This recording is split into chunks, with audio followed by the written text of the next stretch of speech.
आजकालच्या मुलांना झालंय तरी काय असा प्रश्न तुम्हाला आता उपस्थित होईल, कारण की कानपूरमधील ही घटना IIT मधील एका मुलीची आहे। काय झालेलं पहा। चॅनलवरती नवीन असाल तर MM मराठी न्यूजला जरूर सबस्क्राइब करा।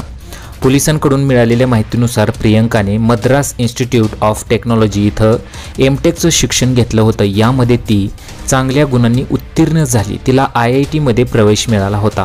त्यानंतर ती जोमाने अभ्यासही करत होती। मात्र तिने काय केलेलं आहे पहा। बुधवारी रात्री प्रियंका अगदी मन मोकळेपणाने आपल्या आई-वडिलांशी बोलत होती। तसंच झोपेतून उठायला उशीर होत असल्याने नाश्ता करायला उशीर होतो, त्यामुळे उद्या सकाळी 7 वाजता मला फोन करून उठव असंही तिने आपल्या आईला सांगितलं होतं। दुसऱ्या दिवशी तिला उठवण्यासाठी आईने फोन केल्यानंतर प्रियंकाने फोन उचलला नाही।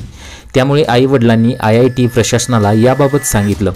IIT प्रशासनाने चौकशी केली असता त्यांना प्रियंकी मृत अवस्थेत आढळून आली।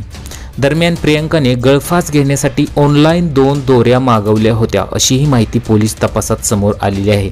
मात्र तिने कोणत्या कारणातून आत्महत्या केली हे अद्याप स्पष्ट झालेलं नाही।